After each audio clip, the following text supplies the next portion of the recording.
We are down here at Reef-A-Palooza in New Jersey, and it is on setup day, so everybody here is setting up. Let's walk around, see if anybody will talk to us. So, who are you? What's your name? And you're the guy in charge? Yes, I'm one of the show managers. My name is Lou Shivo with Reef-A-Palooza. Okay, great. And so, can you tell the audience, because most of the people here are not necessarily into reefs, they're just kind of getting into it, like what this show is, where they can go and see one, and what gave you the idea to start this up? Okay. Well, Reef-A-Palooza was started back in Southern California about 14 years ago, which is at the time was the strongest market for the saltwater trade. Yeah. That's where a lot of corals are imported and fished through California from Asia and stuff like that, and Indonesia and Australia. So basically, we were out there attending as a vendor, and we thought it'd be a great idea to have that kind of show on our East Coast. So we worked with the managers of that show to franchise it out to Orlando, Florida. And then that show did really well, so we took the same idea and we thought maybe bringing it to the New York area would be a great idea because there's a huge market for aquariums, saltwater fish, corals, and stuff like that. So here we are in year number 3 here, and it's been growing every year so far, ever since. Well, it looks like you have some really high quality, brands in here. Yes. It's real high end stuff. Is that intentional, or is that just the way it ended up? It seems like the way it's ending up. This is a hobby, saltwater hobbies, where you have to have some good amount of disposable income. So a lot of the vendors that invest in these types of shows are people that have a really nice product, cutting edge products, and people that really care to see our hobby succeed. So they're here to talk about it, give information about the products, and show you new and upcoming things they have in a pipeline. So is it growing? I mean, you said you started it 14 years ago, and is it getting more popular? Are you having good turnouts? We're having good turnouts, yes.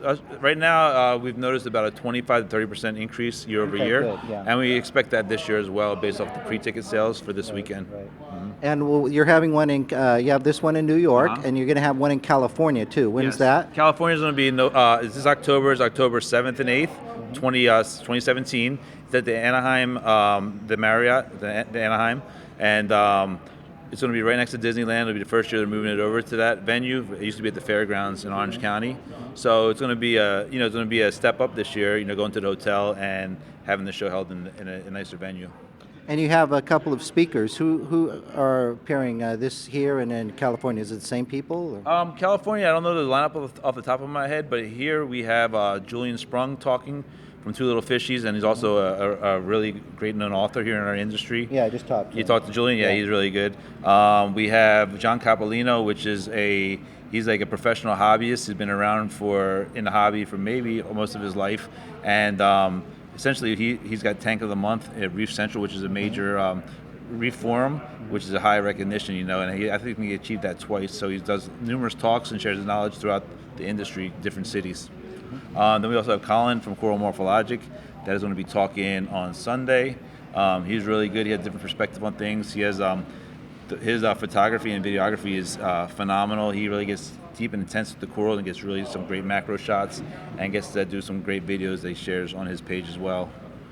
Yep. And are there links and everything on the Reef-A-Palooza website to some of the speeches or talks or anything like that? Yes, we have all the folks that are giving talks this weekend will be on our website as reefapaloozashow.net/New York. You'll have a bio on there, and I'll give you the times and the whole speaker lineup. Right. Now, you might have an overview of how the reef hobby is doing. I mean, from my experience back a long time ago, when I was living in more suburban areas, it seemed to be more popular. When I moved into like San Francisco and now in New York, it doesn't seem like there's that many people into it. They seem to be kind of like in the urban or suburban, I guess, areas. I don't know if that's... We noticed that too, and we noticed that, New York, New York area, New York City area, it has really been strong in the freshwater industry for many years. And we noticed that, there was a huge interest up here, but they didn't have a show like Reef-A-Palooza. Reef-A-Palooza has different elements to where it's actually an educational event where people can come, listen to people even talk to the manufacturers and stuff like that. So we've noticed a increase of quality of vendors, the actual corals that they're growing and producing here in this area, as well as overall enthusiasm for the hobby. And a lot of people gain a lot more knowledge being part of what we have going on here at Reef-A-Palooza. And this area, we've noticed it year over year already. And one more quick thing, you have some organizations also, not just vendors, but some organizations that are here at the show. We do. Can you tell a little bit about those? Yeah, we have MACNA and MASNA, which is the Marine Aquarium Society of North America. Okay. They're like our governing body for our hobby and our industry. They are here. They're promoting their show, which is in late August this year. It's called MACNA, and it's over in New Orleans. What's that stand for? MACNA is Marine Aquarium Conference of America. Okay. MACNA, yeah. Okay. And they're the oldest trade show in the industry. They've been around. I think they're already up to number 25 or 26. So they've been doing it. That's just aquariums in general, not reef specific. Yeah. It's mainly marine reefs. Yeah, reefs and saltwater fish. Okay. So they don't do any really freshwater. But we did put a twist on thing here. We have a freshwater area here at Reef-A-Palooza in New York, which we don't have in Orlando. It's called Fresh Fest. It's run by Dustin from Dustin's Fish Tanks, which is a big YouTuber. He puts out a lot of videos on the hobby, and his hobby, the freshwater aquarium hobby. And he's actually here, and they have a quad booth, and they're doing an aquascaping contest this weekend. Oh, they okay. do, yeah. So you have people coming in this weekend. I think it's 10 contestants, and they're going to be coming here and doing aquascapes and the freshwater tanks. And they're going to have a contest and actually have prizes and stuff like that. Okay. So Is really that neat. in the back? Or? It's in the back to the left. If you look on it, when you look on our map, we have it marked with the Fresh Fest. When you guys come in, you can see it on our big directory when you come in. So, and we like to grow that. Even though it is a reef show, we are, we're all in the aquarium hobby, and we'd love to embrace that part of our hobby. For sure. Yeah, a lot of people start off in freshwater and they kind of move up, and they end up in the reefs. Well, this looks like a nice show, and it's a nice venue, and well, you're going to be here next year as well? Yes, we're signed on for next year, the same weekend. I think it's a day earlier. I think it's the 23rd and 24th. Okay. And this would be, we try to stay with the same weekend because, with the industry, the way the calendar turns, you want to kind of space out your shows a little bit. Right. And so you're not kind of overlapping, because a lot of manufacturers like to do all these major shows, and if you stagger them too close to each other, it kind of makes it logistically tough for them, Right. Yeah, and I think the reef hobby is important now. Everybody's concerned about the coral reefs, and they're a little bit maybe worried about starting, hobby in the reefs and the saltwater fish, but actually helps to propagate the corals and so it's to support the hobby, and you're doing it in a conscious way, right? So that's major part of Reef-A-Palooza. Yeah, major part of Reef-A-Palooza is sustainability, aquaculturing, which is actually growing the corals inside of your aquariums or your home aquariums or your aquariums at your facility. So we're really big into that. I would say probably about 80% of the corals are aquacultured, which is grown from a wild colony. So it's actually we're trying to propagate inside of tanks versus taking from the reef. Right. And it's the scientists are now working in all kinds of fields with the high-end hobbyists to get more information, and it's helping out. Yeah, so absolutely. it's actually benefiting the reefs. Yes, it is. It's benefiting the reefs. I think that, because we have such a collective brain power here, that the hobbyists, people if the government and the scientists that really understood that embrace the hobby level, they would be surprised about how rapidly we can grow the corals and how the results we get now. Yeah, they're learning from each other in all fields, including reefs. Yeah, absolutely. So that's one thing I love about our industry, the aquarium industry in general, is that people are open to share knowledge, and and that's how you grow it. You grow it by sharing. Yeah, and I notice it's one of those things that I see people on Facebook and they get one aquarium and they're it just becomes addictive. Yeah, it is very addictive. They just really love to build it up and show people what they can do with it, and they create these beautiful things all by themselves. So there's creativity. There's this mechanics and engineering involved. So it's and an it's art also and a helping. science. It's an art and a science. It's helping the environment. Absolutely. So it's really great to that you're doing this. I appreciate your time and absolutely. appreciate you talking to me. Yeah, it was and fun. Good luck. And I'll come back in the next couple of days, and it's going to be talk to some people. And that's awesome, again. man. Yeah, is that a podcast you're doing? Yeah, it's a podcast. You're listening to the UnCommonCore podcast with your host Thomas Howell. So tell me who you are and what you got. Yeah. So my name is George, and I'm from the company Easy Reefs, which is a manufacturer who is producing certain diets for fishes, and we are from Spain. Okay, so it's fish food. Yeah, we have fish food, and we also have phytoplankton blends. So we have different phytoplankton brands according to the purpose that you want to do with that. So we have one blend that is called Easy Booster. It's the most popular one, which is something you are adding to the reef aquarium. So it's basically to feed a big variety of zooplankton, which is in the aquarium. And therefore we have a mix of 4 different phytoplankton species. So we have different sizes just to cover all the needs that the zooplankton has. The food for the rotifers, and then the rotifers are for certain fish and certain like seahorses and things like that. Absolutely, because it's very important that when you are breeding these things like rotifers or also Artemia, that you have the right diet for them so that they have really a good amount of nutrition for the fishes that you want to feed, especially with Artemia, because Artemia is not a marine zooplankton, Right. so it does not really... It's just a brackish water shrimpy thing. Yeah. Absolutely. So it's missing a lot of things which are essential for marine fishes. Right. So what we have developed, for example, for the Artemia, is we have something which is called Easy Rich. So you are using this as a final enrichment just 2 hours before you feed the Artemia to the fishes. You are then using the Artemia as a transport vessel. Yeah, so because the Artemia is not able to digest the phytoplankton within Right. 2 hours, so you put the phytoplankton inside the Artemia, and by doing that, you are then making sure that the Artemia, or let's say the phytoplankton, is really reaching the fishes. And that So is you, really you give it making to a difference. okay, so that's baby brine shrimp or brine shrimp. Yeah. And then you give it to them, you said an hour or 2 hours before you feed the fish. Yes. Artemia needs about 2 hours to break down all the essential elements that we need for the marine fishes, like the omega-3 and omega-6 fatty Right. acids. So after 2 hours, they are breaking down. Yeah, so they are not available anymore. So we need to make sure, and this is why we use Nanochloropsis. Nanochloropsis has a very hard shell, and it's not possible for the Artemia to digest Nanochloropsis. Okay. So this is why we are using it. So we are just loading the Artemia with the Nanochloropsis, and by doing that, we are making sure that the Nanochloropsis then reaches the fishes, because the fish knows what to do with that. Right. Now, yeah, because I remember I used to have some seahorses, like some dwarf seahorses especially, Very and I had the brine shrimp, the Artemia and the brine shrimp, and I would feed them just the algae, the different kinds of green algae, which I don't Yeah. think that worked all that well. But I had to grow the algae. Yeah. it was a Basically, whole other system. Phytoplankton is an algae, yeah? Yeah. So you were on the right track. Yeah. But the thing is that phytoplankton, there are so many different species, and every species really has its own nutrition profile. Yeah. So it's very important to make sure you're using the right blend. So it's not enough just to breed. Most people are breeding, when they breed phytoplankton just to feed their animals, is Nanochloropsis, because this is the most easiest one. Right. Yeah? But it's also for digest purposes, and also from the nutrition profile point of view, they are not the best ones. Yeah. So there are other species like Phaeodactylum, for example, Isochrysys, and all these kind of, they are a lot more Yeah, and it would crash valuable. every now and then too. The system, the phytoplankton system would crash every now and then. I don't know why, but Yeah. it was hard to keep it because going. it's very sensible to Yeah. any sort of contamination and whatever. Right. So what we are offering with our blends, we have the Easy Roti, we have the Easy Art, and we have the Easy Rich. So with these three products, the people can totally forget about the phytoplankton breeding.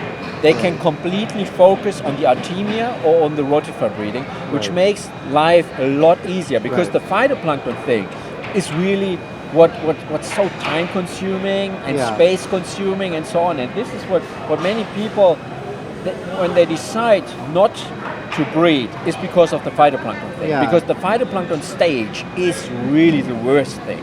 Yeah, So it was hard to keep. with our blends, the people are totally free of that, Right. and can completely focus on the Artemia. Most people start with the Artemia. Artemia is quite easy. Once Yeah. you are getting used to it, the step also to do rotifers is not very difficult. Yeah, and they breed because- themselves, and they can. The rotifers are especially Absolutely. self-perpetuate. Yeah, You don't have to be so careful about contamination issues and stuff and like that. their little aquarium or wherever you keep them is kind of interesting to watch them as well. Absolutely. And what about what you feed the coral? You have special things for coral directly? It's not really that we are, because the thing is, the digest system of the corals is not yet totally investigated. So we Okay. don't really understand how corals feed until, let's say, the very end. There's still Yeah. some things that we Right. don't understand, and this is why we don't say you are feeding corals with phytoplanktons. There are so many species of corals. Yeah. Of course, there are certain species who are able to digest phytoplankton right away. But our main target with the Easy Booster is introducing the first step of the natural feeding chain in the reef aquarium. So by doing that, we are making sure that the reef aquarium is establishing a zooplankton population. Yeah. And this zooplankton population has a big benefit for the reef aquarium. Yeah, the zooplankton has a big benefit for the corals. This is what we know. Yeah, and this is what we do with the Easy Boost. So one of the main products for fish feeds, for example, is the mastic. This is what most people know us for, because this is a paste, and this paste can be mixed also in a very wet way, so it's almost like a liquid. Yeah? So you can then use it as a spray. Yeah, for your reef, for your corals and things like that. Do you have to feed any of these things with a little pipette or anything like that? I remember in the old days when I did a long time ago, we had the little long. You mean like target feeding? Yeah, for targeting certain corals and things like that, or not? No, don't really do that. Again, the thing is, we don't understand really how corals are feeding. There are definitely Tubastrea species, for example. Right. They require a target feeding. If you have them in a tank, let's say in a very remote area or something, you know, and if you would just put the food inside the aquarium, the Tubastrea, that's not enough, because they need a lot of things. Yeah. So for these type of species, target feeding makes totally sense. Concerning Acropora, I'm not sure. You know, SPS corals. I think most of them, which is what most people have these days. They are fine when you just add the phytoplankton to the aquarium, because the zooplankton is doing the rest. Yeah. So by increasing the phytoplankton, you are also increasing the zooplankton population. So it's all about finding the right balance in the aquarium. Right. Yeah? And now, some people will have a separate aquarium for the rotifers and stuff like that. Some people will try to breed them also in the tank or do both. What about the filtration system? I mean, is there some filtration systems that are like you shouldn't use with this food because it's going to take the food out too quickly over others, like some to be aware of? Yeah. The thing is, some people, for example, are concerned about skimmers, using skimmers. Right. Yeah. Personally, I don't really think it makes a big difference. Yeah. There is always maybe a small portion taken out by the skimmer. It's good to turn the skimmer off, though, when you feed, isn't it?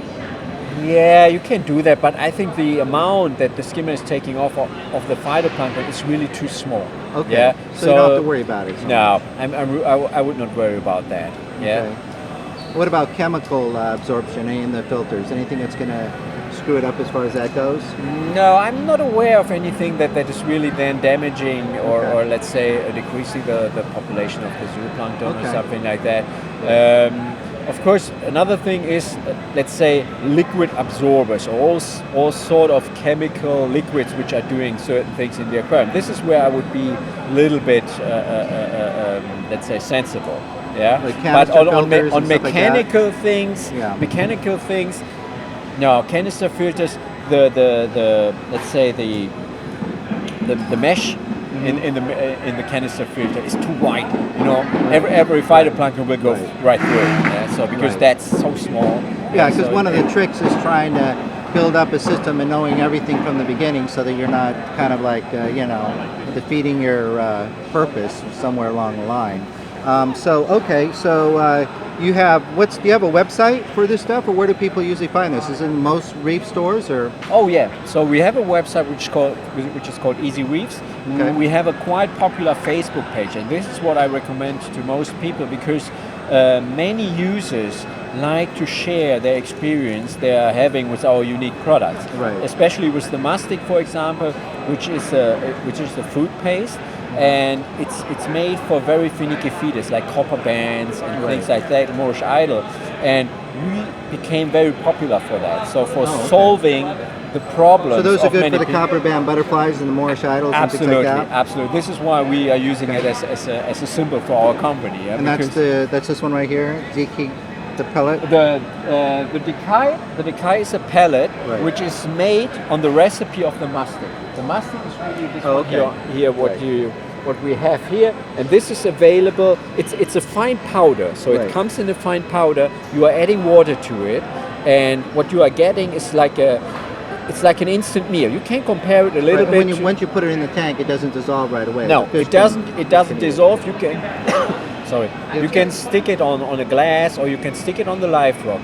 So, and what you are there are two things. What you are doing, you are offering a very high nutrition food, a very fresh food, and a raw food. Right. And the other thing you are doing is you are introducing let's say, a natural way of how most of the fishes that we have in our aquarium are feeding, because most fishes are grazers. Well, you're So- giving them the right nutrition. Exactly. And the thing is, it's not only about the nutrition, it's also about the way they feed. Because the fishes are used to feed small amounts over a longer period. Right. And not like what we are used to do with the pellets. We throw food inside the aquarium and it takes like 1 or 2 minutes and it's all gone. So, and this is against the digest system of the fishes. Fishes are made, I call them long distance digesters. Right, Yeah? right. Because compared to, let's say, many people know dogs, for example. Yeah. Dogs are made to eat huge amounts of food in a very short time because they must do that. When they find something in the wild, they have to take care that they eat as much as possible because other dogs might come around. So, but what is the dog doing after he had his dinner? He's laying down. Yeah. I've never seen a yellow tank laying down in the shadow after he's eating his So pellets. they're constantly generating. food. Exactly, they need constantly food, but smaller amounts. And this is what we realized with the mastic by giving it to the aquarium, let's say putting it in a certain spot on the live rock or something, or on the glass. Most people put it on the glass because it's, from the visual point of view, Right. it's the nicest thing because you can observe your fishes. And this then takes about half an hour for them, depending on the amount, for the fishes to eat this. And this is a lot better for the whole, let's say, digest system that the, most fishes are used to.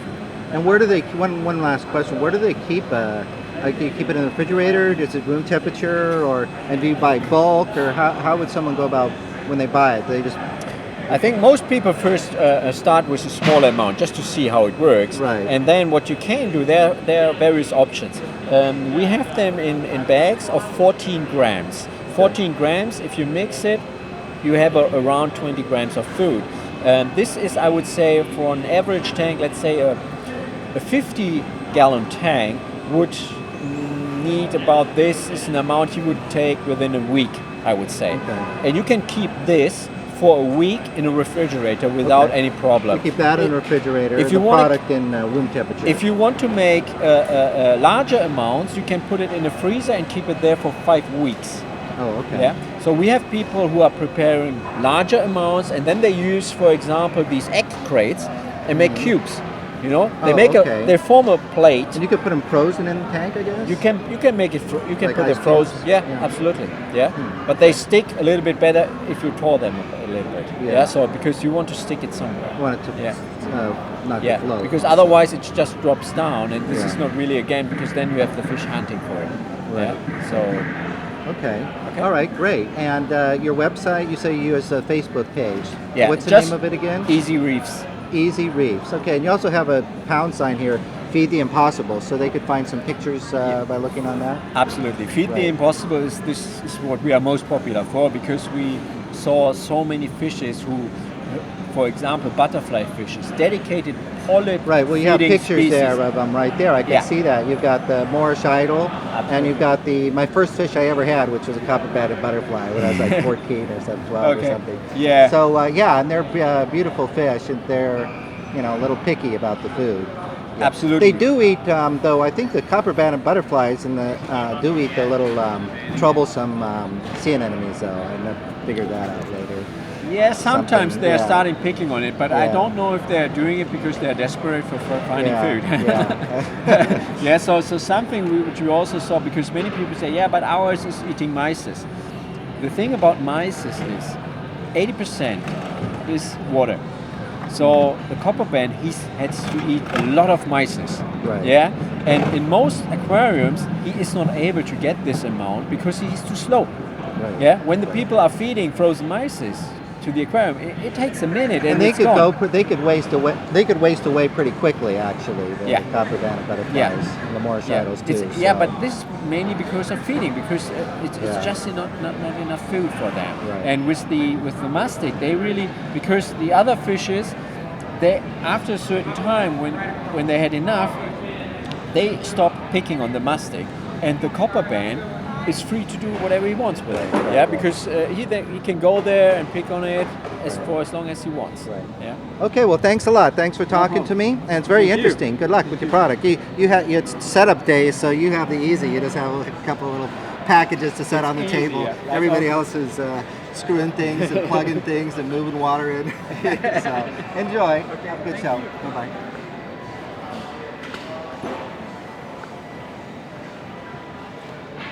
Hello, this is Tom Howell. If you're concerned about how Hurricane Irma affected the coral reefs, you can donate to the Coral Restoration Foundation. Their website is coralrestoration.org. coralrestoration.org. You can also find them on Facebook, Twitter, and Instagram. You're listening to the Uncommon Core Podcast, Episode 17, Reef-A-Palooza, Part 1, Setup Day. If you'd like to go to a Reef-A-Palooza and learn more about tropical fish in the aquarium industry, the next one will be held in just a few days on October 7th through 8th in Anaheim, California, at the Anaheim Hilton. After that, they go back to the East Coast in April on the 7th and 8th to Orlando, Florida, before returning to the Meadowlands Exposition Center in New Jersey on June 23rd and 24th. If you didn't catch that, you can go to their website at reefapaloozashow.net. And as usual, I'll have links to them and everyone from the episode on our blog at uncommoncorepodcast.com or uccpodcast.com. Look under episode 17 on the menu. You can also contact me at uncommoncorepodcast@yahoo.com. And now, without further ado, here's more from Reef-A-Palooza Part 1, Setup Day. So we're here, it says joeknowsreefs.com, and you have, I guess you have SPF corals? You have corals in your little beautiful display of little coral fragments, right? This is what you sell online? Yeah, we sell online. We also have a brick and mortar retail store in Charleston, South Carolina.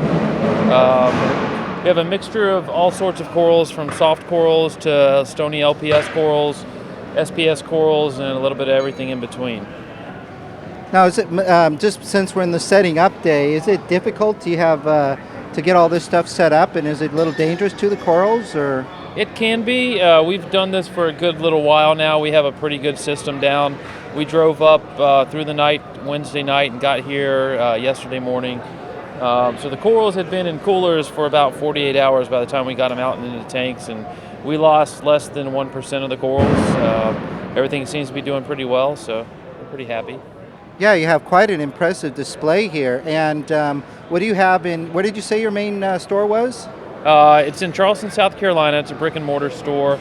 We do a good bit of walk-in business. Our business started online, so we still do probably 60 to 70% of our business online. And you grow all the corals yourself? Not all of the corals. We do have a farm system set up where we like to aquaculture corals. Some corals we bring in, especially colonies, branching euphyllia, that type of stuff, we bring in and sell as a whole colony, or sometimes we have to frag those up as well. Now, for those people who don't know, a fragment is it's one of the important things in the reef industry. It's perpetuating the coral species. In case there's anything happens in the oceans, we have these people, hobbyists around the world, with the fragments and with the corals that they can keep alive and keep going. And the little teeny fragments, what do? You place them in your aquarium and hopefully they grow, right? Yeah, exactly. So corals are a lot like plants, where you can take a cutting off of it, essentially let it heal, and then it will grow into a colony of its own. And with coral fragments, you can put them in your aquarium, fix them with glue, epoxy, something like that, allow them to grow into a colony. Corals will grow into an infinite size until something gets in the way of that, and, especially in the wild. But it's easier for a lot of people to afford a frag rather than a whole colony. They can spread their money out a little bit that way. And then aquaculturing corals via fragments is a lot more sustainable as well. Now, how long does it take them, though, to grow? Depending on the type of coral, if you start with a 1-inch fragment, some can take multiple years to grow into a 3, 4, 5-inch colony. Some can grow from a 1-inch frag into a 3, 4, 5-inch colony in a year or less. Right. You never see people with the corals going out of control though in the aquariums. I mean, this must be something about the aquarium. They must know how big to get or something.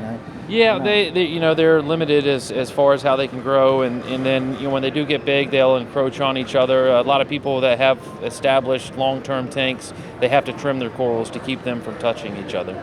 Right, right.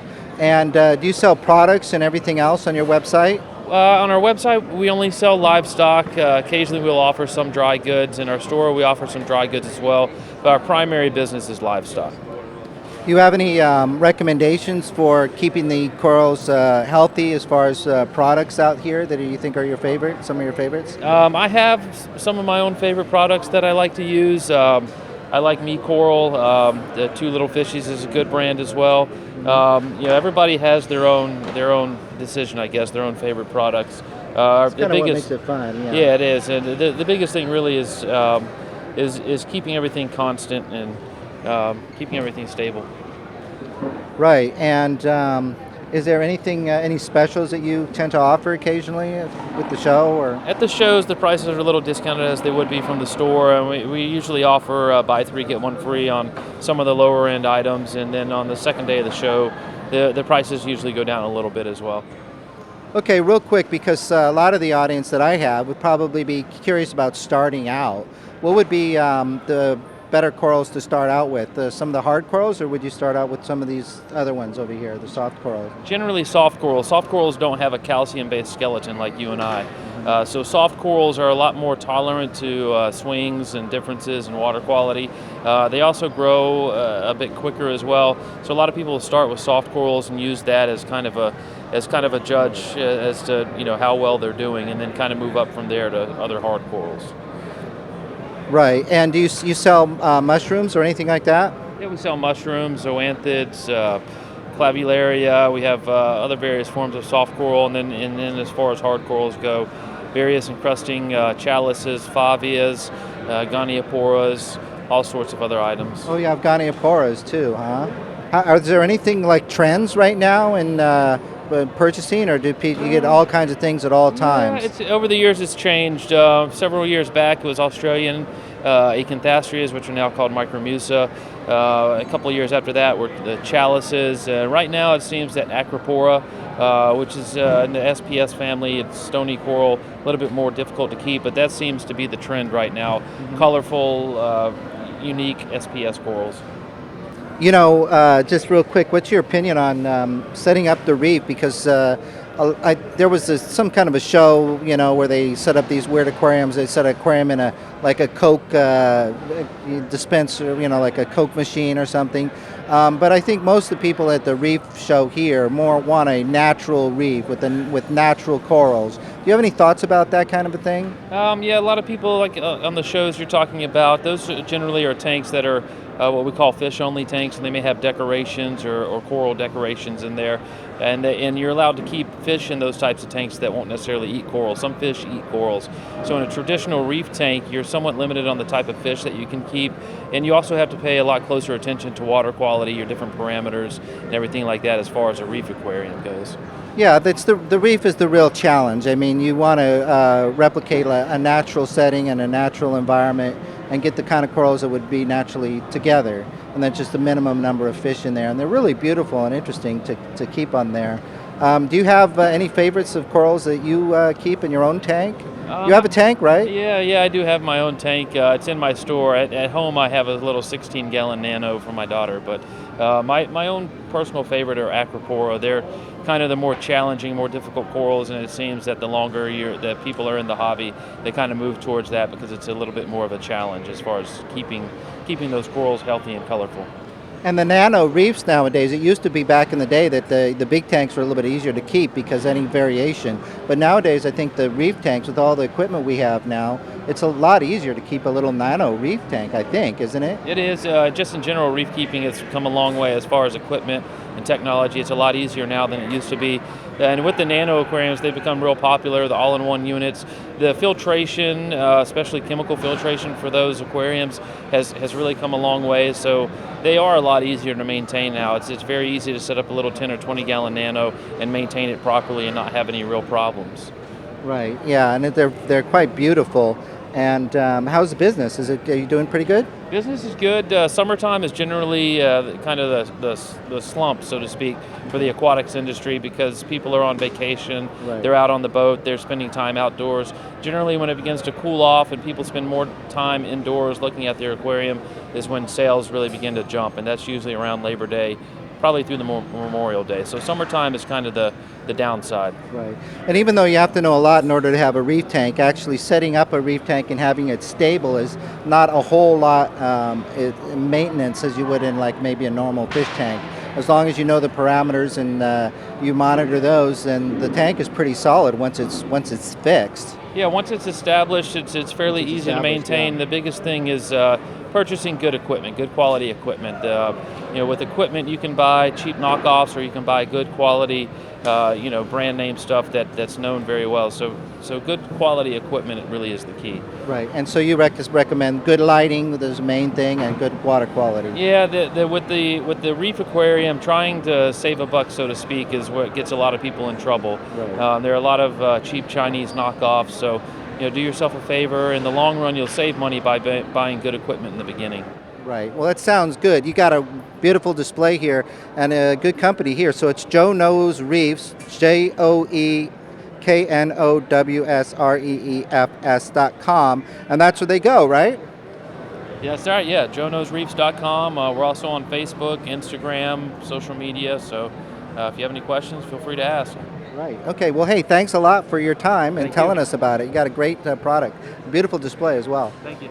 Thanks.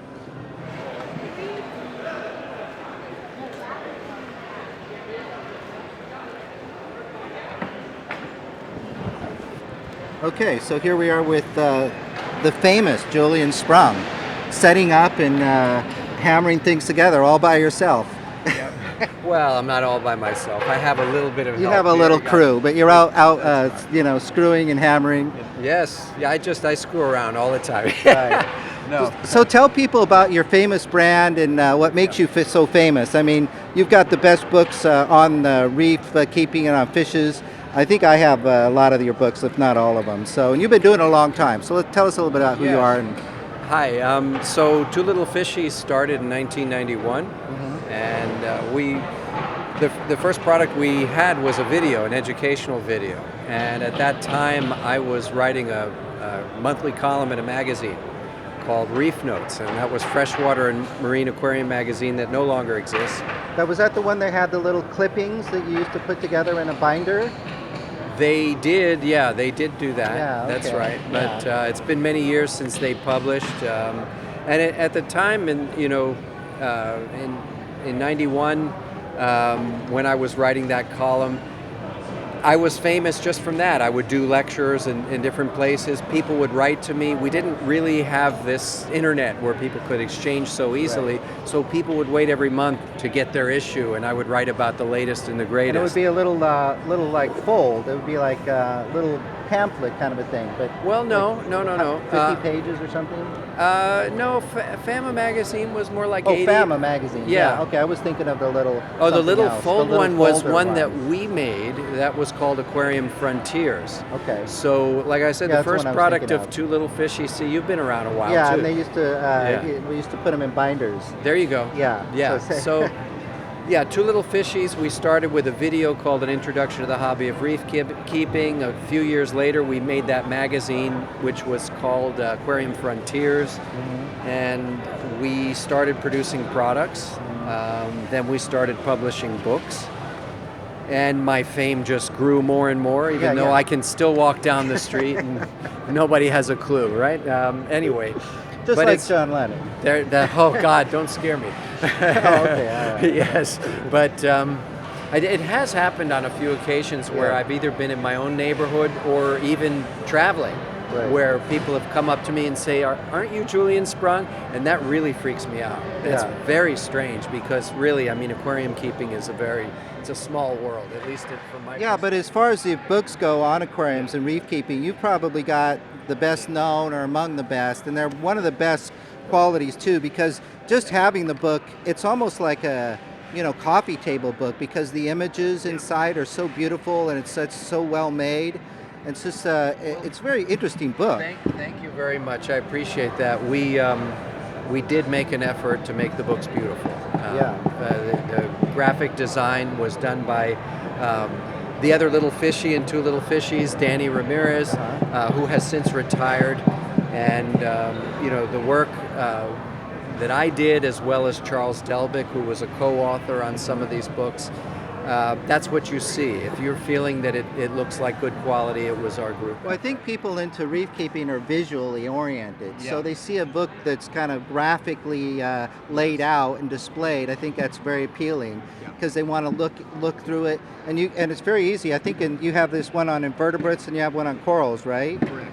And then you could go and find where to put the coral in the aquarium based on what type of coral it is and what kind of lighting you have and all this stuff. So it's almost like a field guide. That was the intention. We wanted it to be a field guide, a quick reference, not too much text in that coral book, to make it simple for somebody to make a decision. Do I want to buy that coral? Is it going to work in my tank? Unfortunately, the book is out of print. These days, publishing is it's a difficult.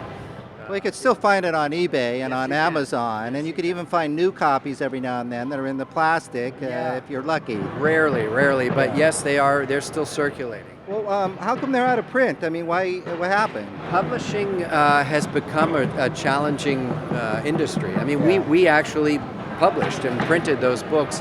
To make it worthwhile, you really need to be able to produce a large enough print run, and you should be able to sell it in a year or 2 years, let's say. And the volume of sales dropped dramatically for all, and it's not just aquarium books, all books. There are exceptions. The Bible never is going out of style, but even though two of our books were considered the Bibles in aquarium keeping, even those suffered after more than 10 years, then the sales volume goes down, where you have to look at it and say, do I want to print enough books that I've got to sit on that inventory for 5 years, and it doesn't make sense. Well, I'm glad you're still around, because I know some of the guys from those early days published some famous aquarium books, and I don't think they're around anymore, and you can't find them as authors. That's right. That's true. And you also have, I think it's these little things like on algae. I've even seen these when I lived in Bangkok. They were selling them in the Moship market, and they were very popular there. Yeah, I went to Thailand a couple of years ago, and I visited that market, and I visited. You saw the little reef place in there? Oh yeah, and there's some other shops around in Bangkok, and it was like going to a museum. Very interesting, because I saw some of our own products from a long time ago. They still had them. They still have them. And there were some products from other manufacturers that And they knew who you were, of course, right? No, they didn't. I mean, I have customers there, and they know who I am. Right. But I was able to go to some of these shops anonymously and just look around, and I saw. Yeah, they have a lot of German stuff there, I think. A lot of Eheim and a lot of other German products, which are good, too. We don't have as much in the U.S. So not only do you have the books, though, but you also have you still have the aquarium, like the food and things of that sort, right? What's your newest product? That's the major part of our business is manufacturing of accessories, foods, filters, filter media. The newest product that we have and we'll be showing here is a collaboration we've done with Marco Rocks in Florida. We produced a double side cut limestone. It's a natural stone, and they're approximately hand-sized. We call them stacks because you can stack them together, rotate them to achieve any shape you want. You glue them together with a product called sticks. Right. Very easy to consider. Yeah, right. Well, in this case, sticks is a specially formulated hydraulic cement. So you can also use that to put, configure rocks and corals and live rock. Any live rock, but in the case of stacks, it's a dry rock, so you don't get any of the pests like bristleworms or Aiptasia anemones. And it's a porous rock, so it takes the glue really, really well, and you can create any shape you want. So you use that as the actual coral on Yeah, there. that's It's the not base. just a stand, It's not just a stand. but it's the bait. It's the coral you put other can things build on. your whole aquascape with it, whether Oh, in a okay. small tank or in a big tank. All right.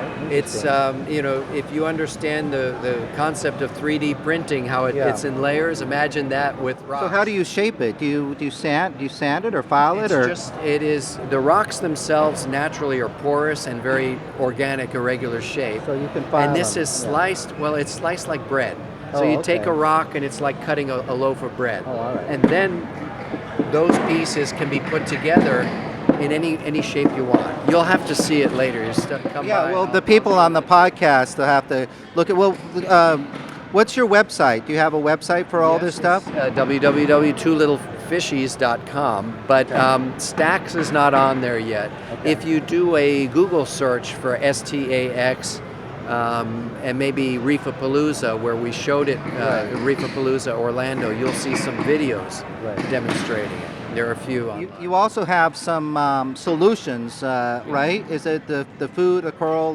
We have foods for corals, we have foods for fishes, we have trace element supplements, macro element supplements.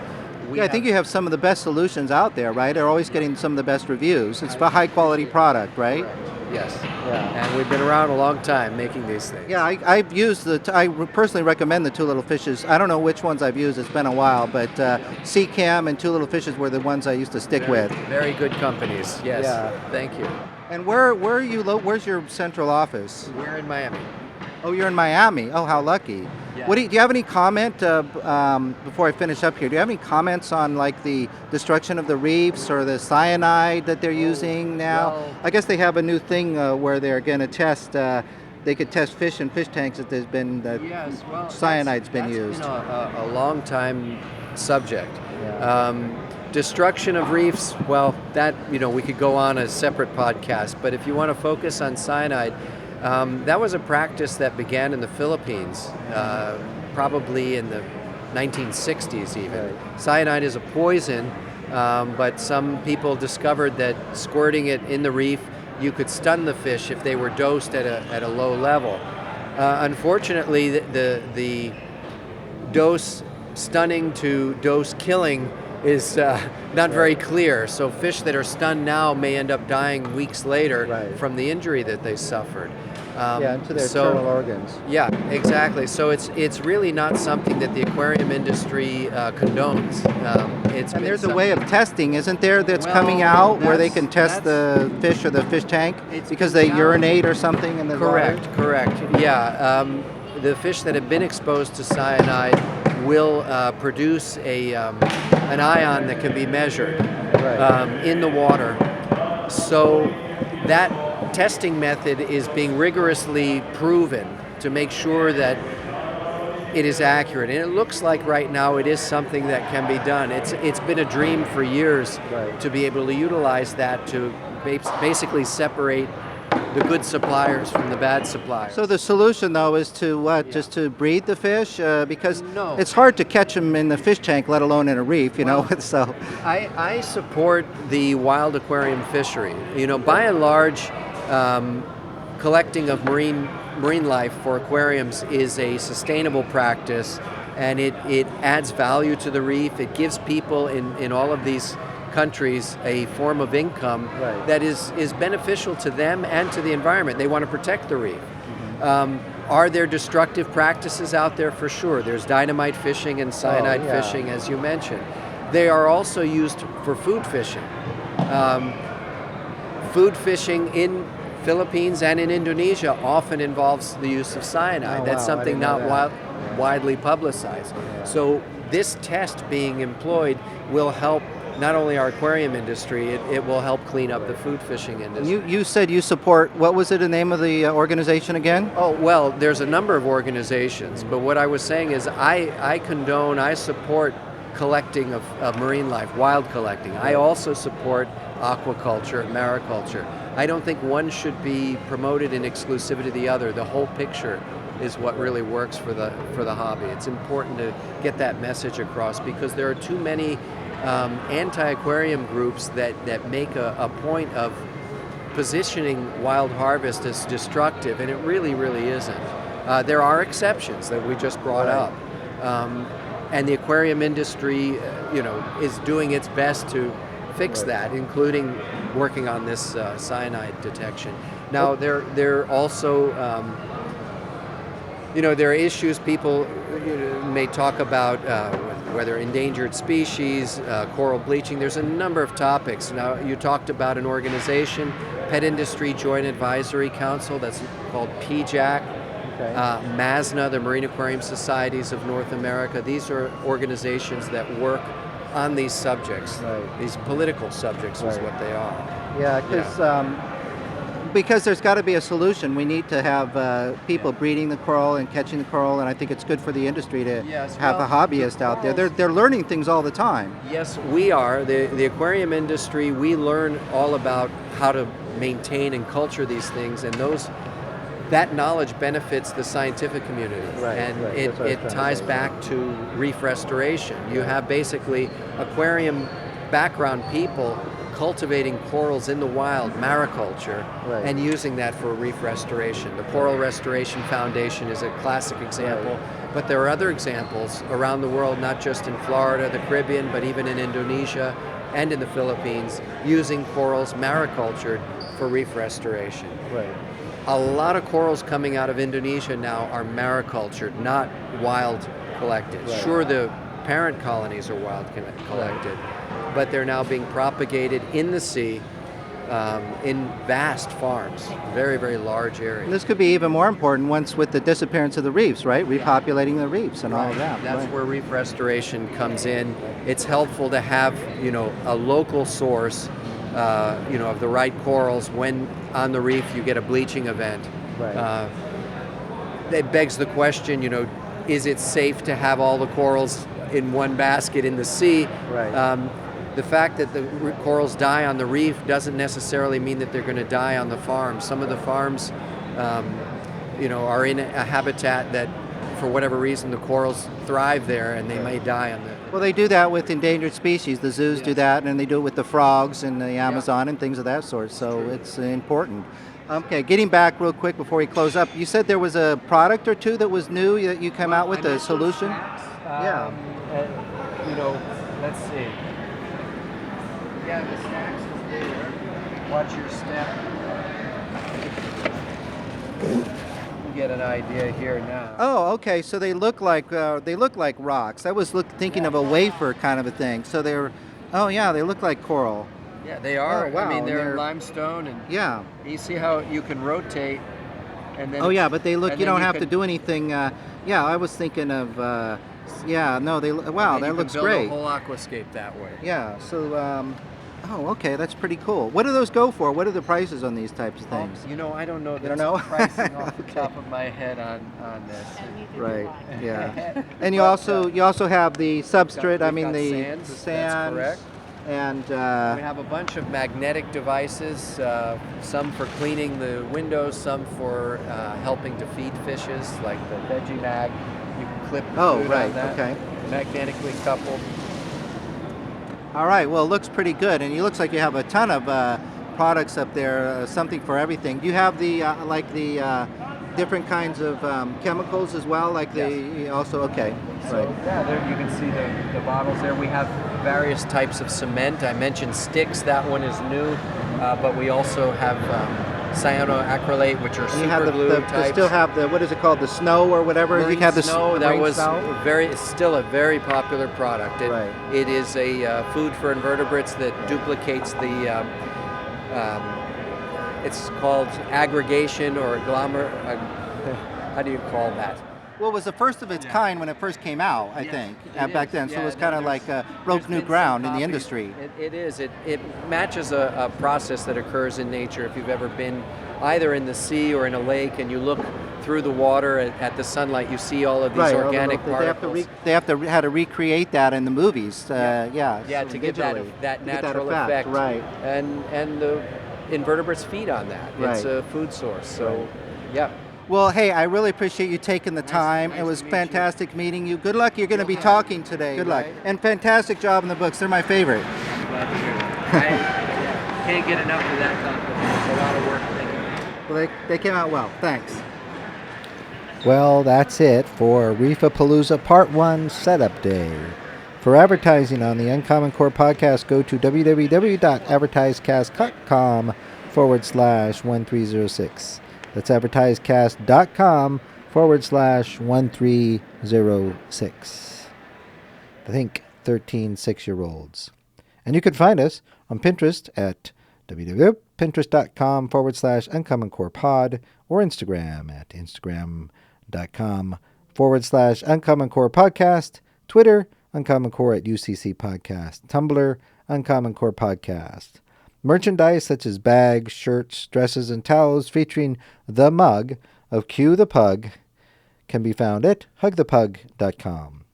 All these links can also be found at uccpodcast.com. Now for a free sticker of Q the Pug. Hug the Pug stickers for free. Contact me at uncommoncorepodcast@gmail.com. That's uncommoncorepodcast@gmail.com. Put free UCC sticker in the subject line. Hit the subscribe button in iTunes, rate us, review us, and tell a friend. Next time, Reef-A-Palooza Part 2, Showtime. You've been listening to the Uncommon Core podcast with Thomas Howell. I'm Satoko Smith. Thank you for listening.